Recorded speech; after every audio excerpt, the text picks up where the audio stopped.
Hi there, welcome to DevStopFix. Today I want to talk to you about the things you should check when you're buying old manual film cameras from the 60s, 70s and 80s. Now, unfortunately, the only way you can be 100% guaranteed that the camera is working is to actually put a roll of film through it and get that developed. However, by completing these checks, it should give you a pretty good indication of the condition of the camera and the likelihood of developing a fault in the near future. So, let's jump in.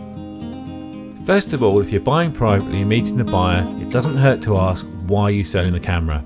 If your seller doesn't have a good reason, be extra careful when doing your checks. Next, we want to have a really good look at the overall condition of the camera. Are there any dents, marks, knocks that the camera has sustained? In particular, look to see if the top plate or the base plate has been knocked down towards the rear door at the back of the camera. If the camera has got a knock, it doesn't mean that you should discount it and not buy the camera. However, it should be reflected in the price. A lot of the cameras built during this period are absolute tanks and will take a lot of abuse. Brassing where the camera lugs brush against the camera body are very common and not a problem at all.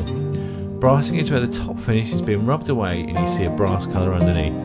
Odd marks, scratches, etc. are par for the course and you don't need to worry too much about them. Next, take a good look at every button and lever the camera has. Do they all work? Do they do what they're supposed to do? Try and pay attention to the feel of the button and lever as you're using it.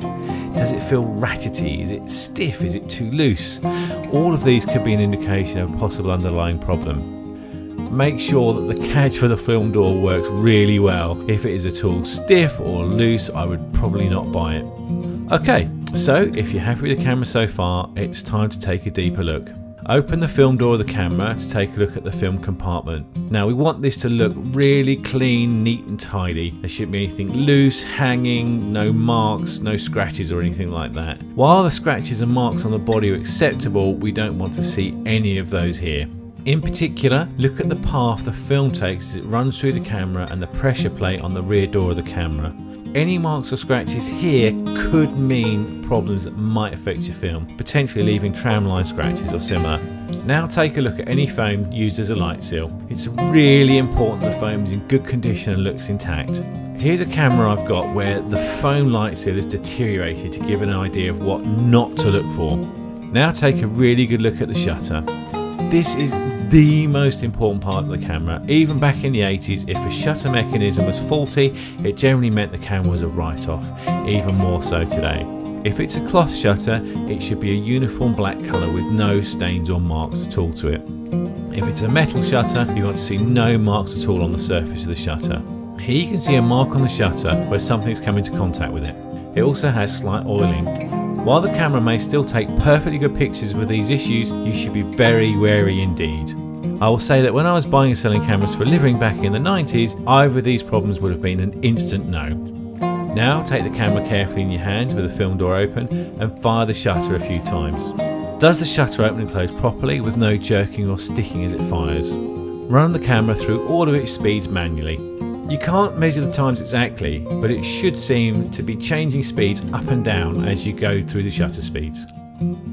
Once again, keep checking to see if the shutter seems to be jerking, jamming or sticking as it fires. You want to see a nice smooth motion as it opens and closes. Okay, so far so good. Close the film door and turn the camera over so we can have a look at the front. Remove the lens from the camera and take a good look inside at the mirror and surrounding areas. The mirror should be clean and the foam should be intact and in good condition. Once again, fire the camera a few times to ensure the mirror isn't sticking. Now, if the camera has batteries, remove them and do a quick inspection of the battery compartment. A little residue isn't a problem, but be very dubious if there's lots of blue and green gunk in there. Possibly a battery is leaked and who knows what damage it's done. Before you put the lens back on the camera body, make sure you give it a good once over. First of all, hold the lens up to the light and look through it. A little dust inside with the older lenses to be expected and shouldn't adversely affect your image.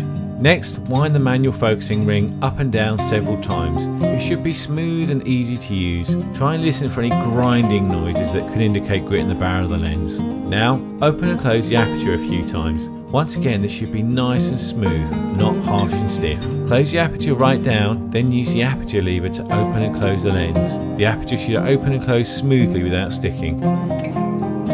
Inspect the aperture blades and look for any greasy smears. This is generally what we call oil seepage and may lead to a sticky aperture, even if at the moment it's firing absolutely fine. Pop the lens back on the camera and fire the camera a few more times. Open and close the aperture ring and make sure it's opening and closing as it should as the camera fires. Now, testing the metering can be a little tricky. Ideally, you'll have another camera that you know for a fact works, so you can take it along and compare the two. If that's not feasible, then you'll need a light meter. So, we're on to the final test. We're going to run a film through to ensure the film carrying mechanism and clutch is working properly. It's worth having an old roll of film around just for this purpose whenever you test a camera. Simply load the roll of film into the camera and start firing the shutter. Make sure that as you wind the film there is no slipping or any unfortunate crunching noises. Then when you get to the end of the roll of the film, engage the clutch and rewind the film, and you're done. If you completed these tests and satisfied that everything is in ship shape, then it's a pretty fair bet that this camera is a good one and is in perfect working order. However, there's just still no guarantee. If you're buying a really expensive camera and want to be 100% sure, then file a roll of film through it and get that developed. So, I hope this guide to buying used cameras is useful for you. If you have any questions, drop them below and I'll do my best to answer them for you.